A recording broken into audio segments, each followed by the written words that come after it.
I would like to welcome Ruben from VARA. The individual have personally written the RWA tokenization rules. I would like to welcome Talal, thank you very much, from Coinmena, the regulated broker-dealer, and of course Belal, who is the head of the ecosystems at the DMCC.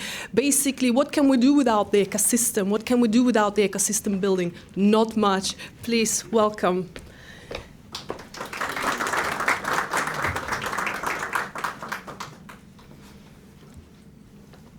So, the backdrop seems to be not backdropping, but that's okay. Maybe we can just keep the Uptown Tower. Yes. Oh, that's it. Yeah. Yes, yay. In 2018, we said everything will be tokenized and traded on chain. We were not wrong, we were just early. I remember the conversations I had here in DMCC with Ahmed bin Sulayem, with his team. Paul was there, and I was trying to convince them to tokenize gold, and people were looking at me like, oh, who's this lady? Why is she keep talking to us about crypto? And here we are, just 5-6 years later, we have the regulations. They're working. Things are being tokenized. We have a massive ecosystem. DMCC Crypto Center has built the largest ecosystem footprint. What are we now? 750 companies? Close to 800. Close to 800 companies, which is the largest.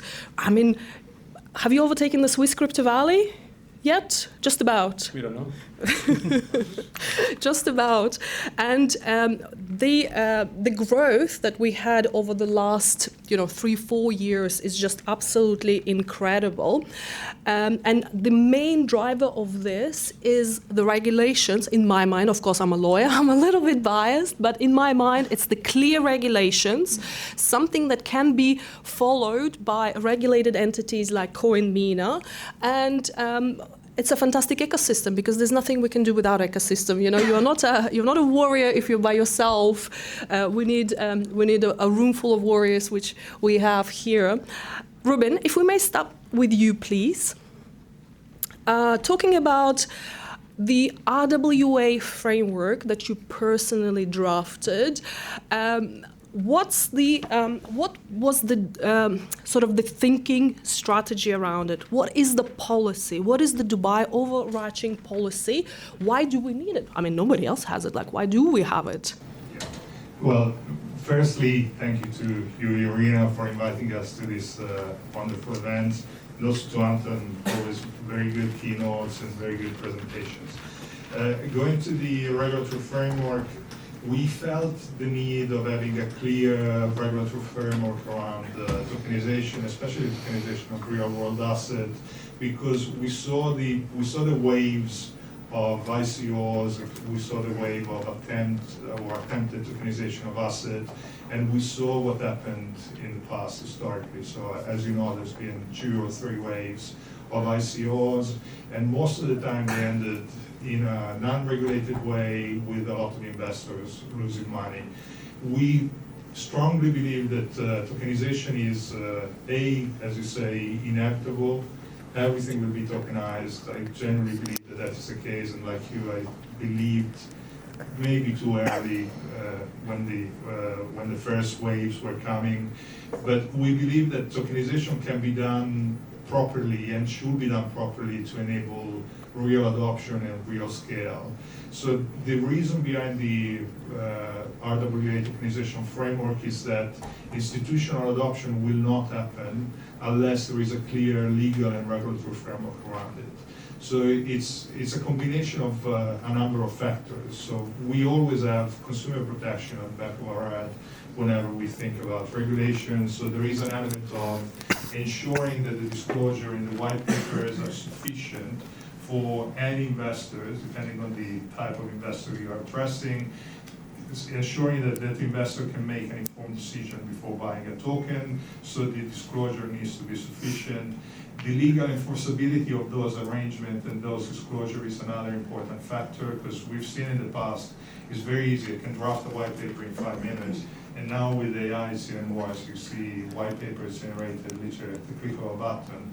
But if what you write in that white paper is not what goes in the token, and someone cannot hold you responsible for what you write in the right paper, then consumer protection cannot be guaranteed. And then at the same time, to enable institutional adoption, we've seen Verifink, we've seen BlackRock, tokenization of securities. Like real tokenization will happen when this type of institution can operate and can adopt tokenized asset to solve existing problem in the traditional finance world.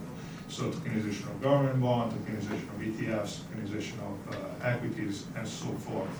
And the next step, and this is what we are working towards now, is that tokenizing asset in and of itself is not really going to be sufficient. And actually, you made a point about your experience in exchange, market making, high frequency trading. Tokenizing an asset is very easy. I can tokenize whatever you want. I write 10 lines of code, create a blockchain. No one is going to use it. It's not going to create liquidity through the underlying asset. So the real end game is creating enough volume in the tokenization of real world to then have infrastructure coming into the picture. And again, going back to Anton's slides, the infrastructure piece is very, very important. So I'm not going to mention names, but the names were significant. And when the assets are going to end up embedded into the infrastructure and the institutional adoption will come inside the infrastructure, then is when we will see the paradigm shift. So how important of a piece is that from the regulatory perspective? Are you facilitating that in any way, like from the policy point of view? Yeah, it's critical. So in my role as head of regulatory enablement, I'm always trying to see where the ecosystem needs to evolve and where the regulation needs to follow the enablement of the ecosystem. So very, very focused on real world asset tokenization. In fact, I will say that 50% of my pilots are around tokenization of real world assets. In terms of numbers, maybe I have some other pilots that are systemically bigger in one pilot, but in aggregation, I literally seen, we were talking about it before, I've seen everything under the sun in terms of tokenizing whatever anyone can think about, I've seen it. And I'm also seeing the attempt to tokenize capital market products, and that is what is going to be very important at this point in time. So ETFs, tokenizing stocks, tokenizing private stocks. You've seen the DLD pilot that you were referring to is one of our pilots at VARA. So we want to create a set of modules in terms of real world assets that are tokenized that will enable the real gravitational pull to move the trading from the real world asset itself to the tokenized version of the real world asset. And that is what will bring also infrastructure and what will bring also volume. And we're also working on some bigger project around infrastructure development. And that is very important. Infrastructure is very important. And Coinmena is part of that infrastructure, being a regulated broker-dealer and working under these rules. Talal, would you tell us if you believe those rules are workable, they're too strict? Because that's what we hear complaining 24/7. This is what we hear complaining 24/7. This is way too strict and this is too unworkable. But trying to get me in trouble. but you seem to be not only working, you seem to be thriving. Yes. So, I'm recording it. There's enough cameras for this to go on the record. So you are not only working, you are thriving. So what is the secret juice that you have that nobody else seems to be getting? You need to have the right team in place, and the reality is there is no regulation, like there is no scenario where you go to a VASP and you ask them how's regulation and they tell you, oh, wallah, it's amazing, it's exactly what we wanted. Because no, that is the reality of it, because as a business, my goal is profit and shareholder value. Part of that requires me to maintain a good license, ensure that I'm fully compliant to VARA, but if I can compliantly cut a shortcut as a profit-oriented business, it would be naive for you not to do that. So I think it's very important to be transparent that CEOs and businesses, their main goal is profit, because we are not charities, we are profit-oriented business that serve our shareholders. But at the same time, we need to comply with VARA's regulations. The reality is VARA is strict in some things, but it gives you things that no one else in the world has.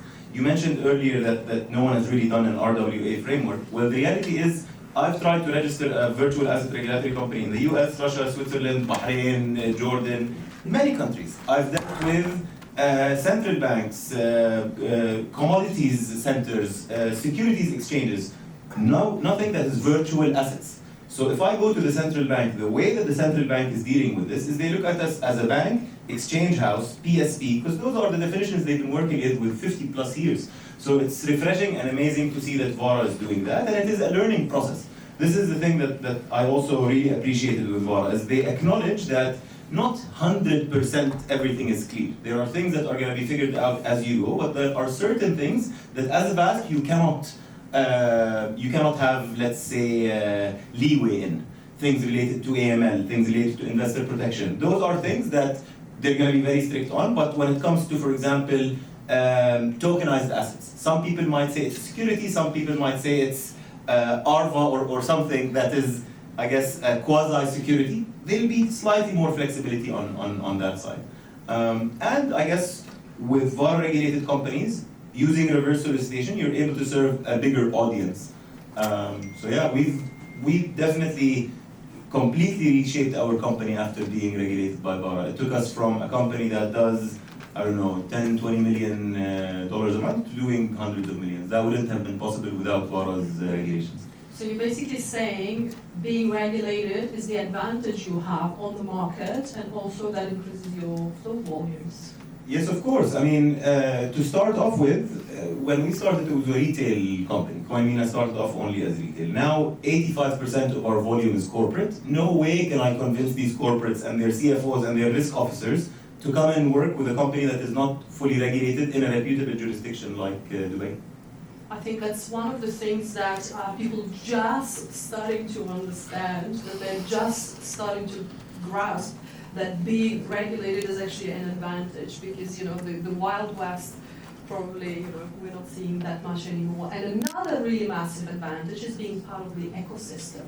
It's being part of the ecosystem where those corporates are, where commodities companies are, where basically you can gather people like this in an auditorium. So how did you manage to do this, Belal? How did you build the biggest, most densely populated ecosystem in the world? I get the easy question, right? Pure luck. So, first of all, thank you for choosing the DMCC to do the summit, and a fantastic organization so far. So I would say a combination of three things: early conviction, ecosystem building, and regulatory alignment. And to elaborate on these a little bit, so DMCC started supporting crypto companies before the sector became mainstream. And we showed the world that we are open to the sector, we see the opportunity in it. And we didn't just build a licensing framework for those companies, but we actually built a complete ecosystem and started offering services and access service providers to help those companies grow. And fast forward to today, we are the leading crypto hub with almost 800 companies. And thriving, a lot of nice projects, a lot of exciting things happening.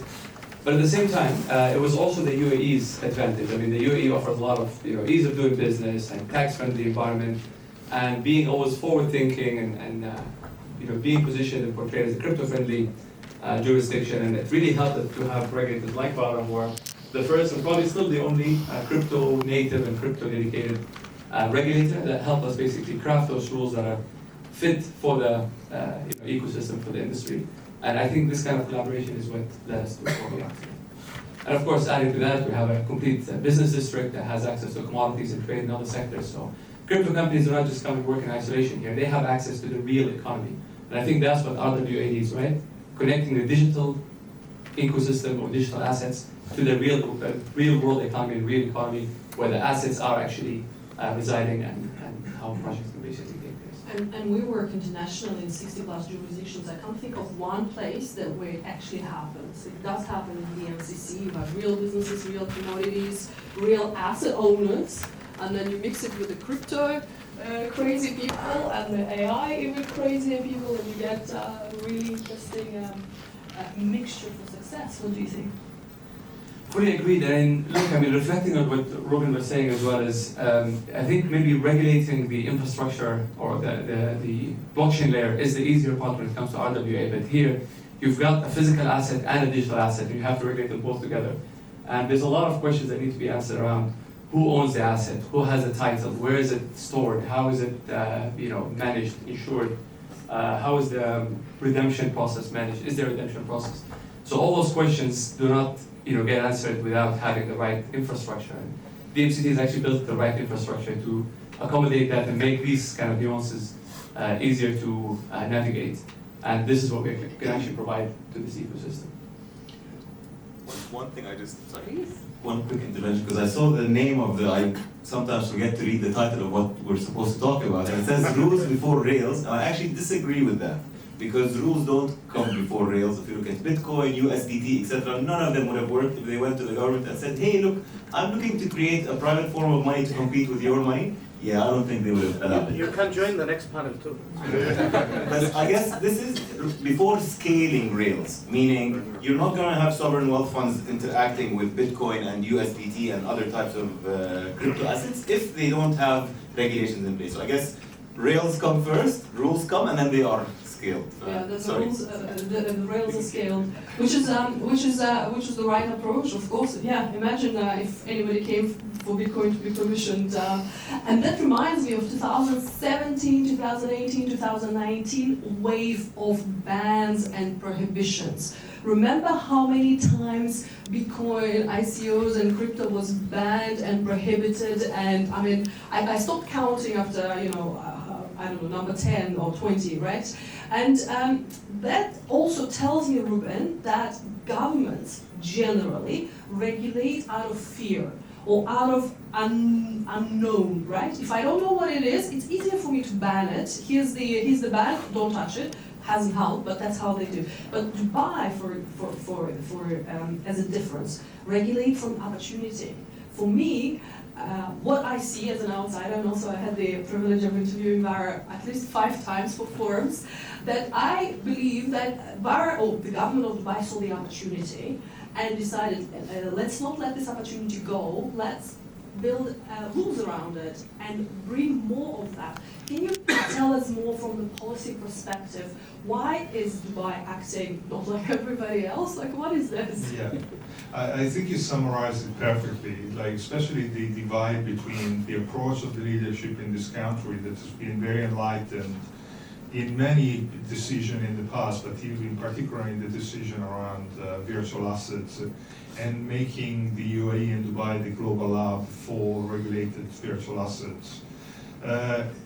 And I remember, likewise, I even remember before the 2017, 2018, the various ICO waves, I remember stumbling across the Bitcoin white paper fairly early on. And I remember starting to discuss it internally. I'm an investment banking lawyer by trade. And I remember back in the days, everyone was terrified at best and very vocal and adamant against this new technology without understanding what it could have meant. And part of the reason of that was because of the fact that regulators globally were seeing this type of asset, to the point made earlier, as a threat to the status quo. And if you think about it, this technology was born to disintermediate financial services institution from the banking system. It was born out of the Lehman crisis when Satoshi Nakamoto thought about the fact that the banking system doesn't work, you have all these intermediaries, they end up failing, people lose money. So it was designed to disrupt the status quo.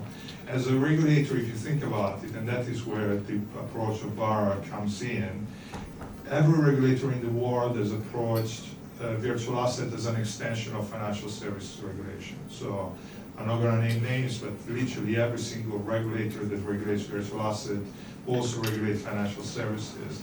There is an implicit conflict of interest there because you're effectively regulating something that undermines, I don't want to say what pays the bill, but your ecosystem.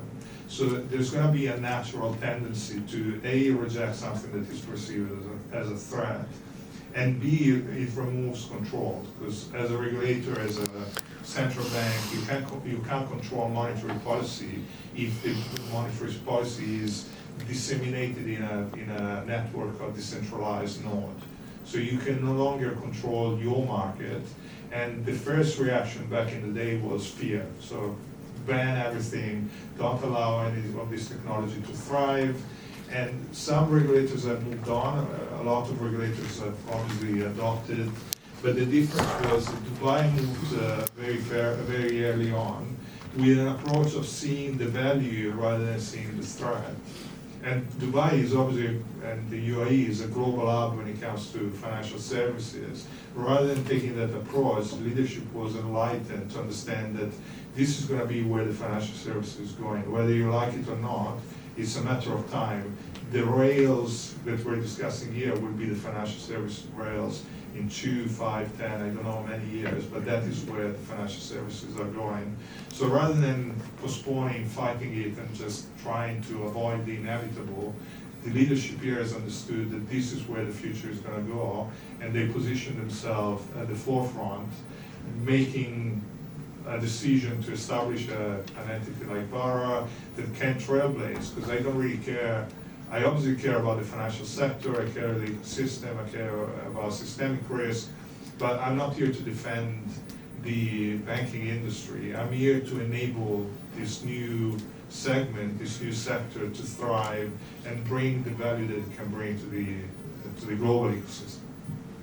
So talking about all that new asset class, all that existing asset class being tokenized and hitting the rails, Talal, what would happen if that will hit the exchanges at that volume? Do we have the rails to handle it, or there's still more work to be done?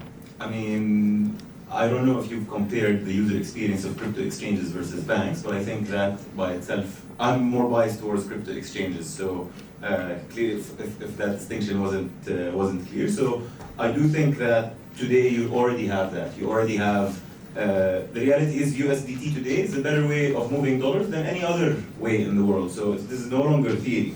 Anyone that has used USDT to move money around can compare it to going from point A to point B on a horse or in a car. You know, one is clearly superior than the other. So from that standpoint, I do think we are ready.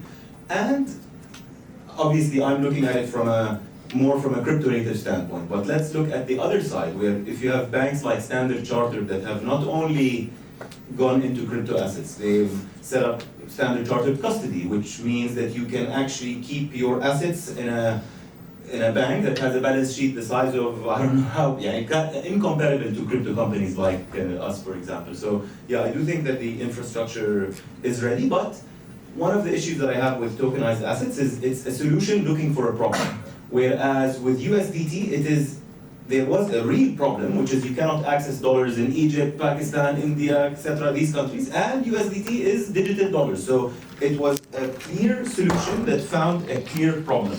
Whereas tokenizing NVIDIA shares, all right, cool, I can buy it on, inshallah soon on Coinmena if VARA allow us to. But yeah, basically tokenized NVIDIA shares, it's cool to add it to our users. I can show my users a lot more, but it doesn't do the same thing USDT does to an individual in Egypt that can't even access dollars. So I think the next wave of RWA growth will need to come when it's actually solving problems that are material, not just a nice to have, which is what a tokenized NVIDIA share would be at this stage in my mind. Fair enough. So, Belal, from the ecosystem point of view, what are the coolest projects that you see coming into the RWA space? Are they solving a problem, or are they nice to have, or you see all of that, and what is like the most interesting ones you've seen lately? What you can talk about?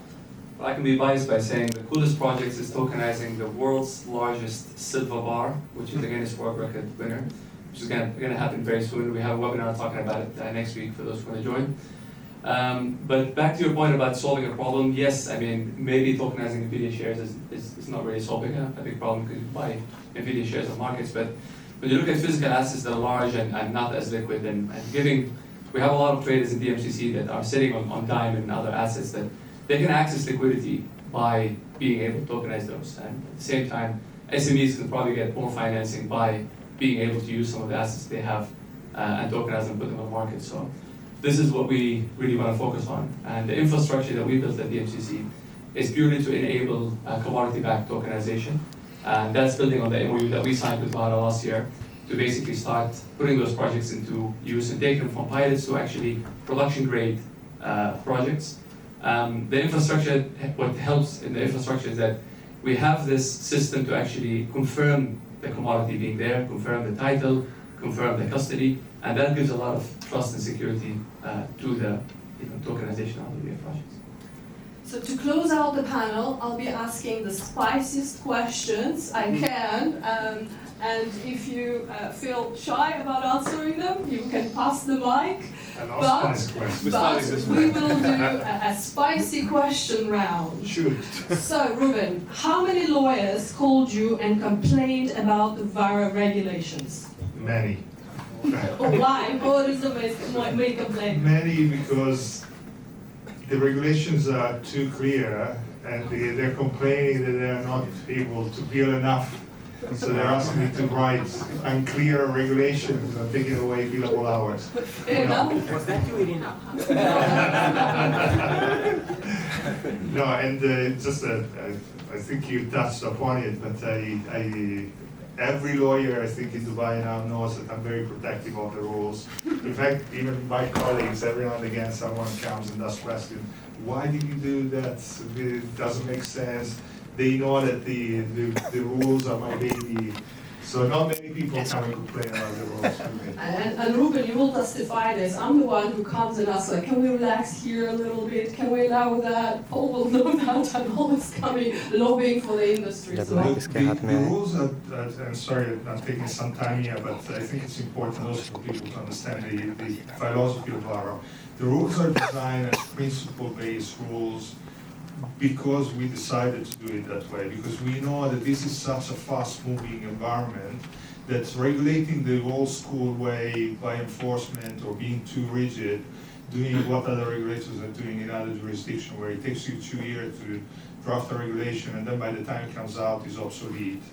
We regulate by principles and we regulate also by common sense. That's the other thing. We don't want to set out regulations that are impossible to comply with. We want to set out regulations that achieve their purpose, which is consumer protection, market integrity, AML, FATF, you name it.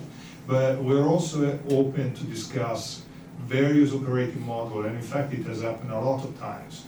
Because I don't know every single operating model possible under the sun. Maybe tomorrow there's going to be a new operating model that changes the view we have about a particular product, a particular rule. So we're always very happy to engage, especially with knowledgeable lawyers like yourselves, to discuss the requirements and to see whether you can achieve the same output. Ultimately, we are goal-oriented. It's not just the rules by ticking the box. If you demonstrate that you can achieve what I need to achieve, then I'm sure we'll find a way around. And I think that's a great Call to action to the industry, right? If you have something that you believe can be explained or worked around, I think this is a great call to action, Ruben. We'll write it down. Talal, what is the craziest thing in the last cycle? You saw people were trying to list on Coinmena and they were convinced this will work. Yeah, I mean, to be honest, we get a lot of crazy requests, but I want to combine it with crazy and serious, because if someone's just sending you an email, we've had people trying to tokenize their parents. That's not something you're going to take seriously, because to try and unlock liquidity, but that's not necessarily a good idea. But we had one serious request to tokenize a very popular football player in Europe, and compliance told me, Talal, you're going to go into a different type of industry, you don't want to go into that. But basically, to me, I found it exciting because that football player has a big contract, and if he scores a specific amount of goals, he gets to share the revenue with the token holders, but eventually it was scrapped for like, you don't want to buy humans perspective. I guess it has a bad branding to it, but yeah, so that was one of the crazier ones. And the parents one, obviously that's not something we even respond to. That was the craziest one. It's fantastic. Images of them as well. I did not expect that answer. That was me. I'm still waiting for the I did not expect So I'm that. actually curious to know what is the weirdest RWA request that came to VARA directly. Oh, we literally seen. I think whatever you can think about, we've seen a white paper for it. One of my favorites was tokenization of turtles. So it's like it's not really as a real world asset. You buy a turtle, you sell a turtle, but it's more like adoption of marine wildlife for the purpose of supporting it. I actually quite like it. Yeah. Turtles, bees, dolphins. Yeah, exactly. I actually- there's lots of various ways to look at assets. There's obviously the gold, the shares, whatever, but tokenization can also become a conduit for other initiatives like volunteering, donations for this type of project, right? And I'm not the creative one, and the creative ones are you on the floor. Like you literally can think about using tokenization in new ways to unlock old problems or to make life for people better. But Belal, you are the ultimate authority. If I come and want to register a really crazy client of mine, you are the one who approves that registration. Tell us what you've rejected lately. A really bizarre concept that you thought, no, we're not doing this. Anything you can share with us? Or I'm getting a mental block right now. Anyone from my team can help. Or you're so welcoming that pretty much everybody is welcome, and then we'll figure it out. See, since we're not a regulator, it's kind of hard for us to reject people at our level. If they pass all the compliance checks and everything, they can come and set up. But obviously, we can go back, me and my team, and talk about it and say, look, this is not going to work out. And eventually, it doesn't. Okay, easier question: tokenized gold or Bitcoin? You can take both. Fantastic. Tokenized gold or Bitcoin? What would you guys take? Bitcoin, gold. No, you want nothing? Okay.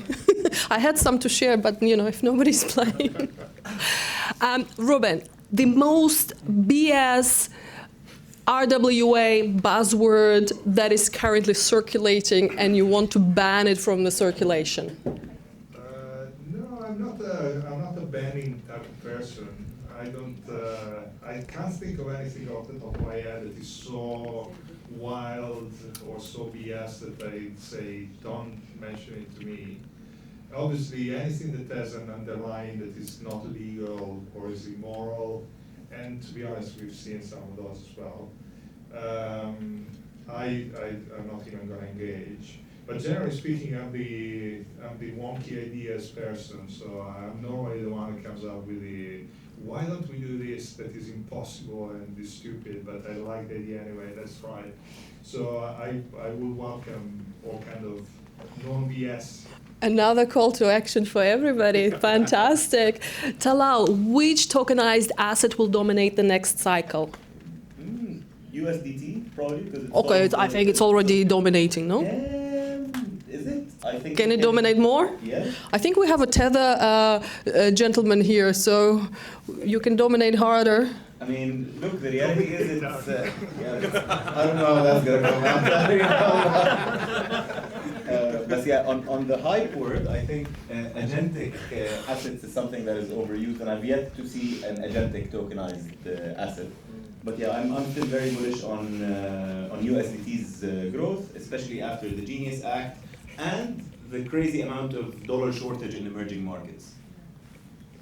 No, sorry, I love the agentic economy, agentic AI concept. I think that is where the frontier is at the moment, and the agentic economy is going to become significant in the next, 4 to 5 years. I'd say that 2030. You're already starting to see this, the volumes that are generated purely by agents in AI framework. There is no solution, there is no protocol, there is no standard, there is no infrastructure. Who can crack that nut is going to be making a big difference. It will be very interesting from a legal point of view. It's just it blows my mind. I think one final point from my side. I think for RWAs to properly scale, you need financial institutions to understand that the technology and security and hacking risk is minimal. So as Mythos and new LLMs come out, there'll be two types of crypto assets. One that get hacked and drained because their smart contracts weren't as good enough, and the ones that were able to survive those new LLMs coming through will be the best test of trust for the long term. Belal, last question for you before we wrap up. One thing that industry still gets wrong when they come here to Dubai, when they come to DMCC to establish themselves. I mean, one thing maybe they get wrong is that it's not as regulated of a market as it is in some other places in Europe and others, and that's a misconception. What is good though here is that there is clarity and there is guidance and there's great service providers like yourselves. There's RWALabs that are dedicated to provide guidance around projects like this. So this is going to accelerate, this is going to help, but it's not going to eliminate following the rule books and things that we talked about. And I think the presentation from Anton was fantastic, for example, puts a lot of things into perspective. And this is what Dubai offers. The ease of business in Dubai, it's mind-blowing. If you've ever tried to renew your ID in Switzerland, and then you come to me and complain that it takes you 3 days to renew your Emirates ID, I was like, I don't even want to talk to you. So the ease of doing business, what else? The ecosystem. The investors are here. We will have a fantastic investor panel. Please make sure to stay for that. They will tell you exactly what they want to invest in. The rules are clear. I just cannot think why anybody wants to be anywhere else. That's my very biased point of view of somebody who's been here for 18 years. And while I have a captive audience, I'd like to do a shill here. That's the Founder's Guide to UAE Crypto Laws. Thank you so much, DMCC, for contributing. Thank you for VARA to contributing. And thank you, Talal, for contributing. So this is absolutely free for everybody. It's available for download. So all the rules that we discussed, we talked about, they're here. We included pictures because I know it's sometimes very hard to read the legal text, so we designed pictures around it. So hopefully you will read it, understand how easy it is, and come set up to Dubai. Don't make the legal mistakes. Thank you very much. Thank you. I really appreciate having you here. Thank you for being here.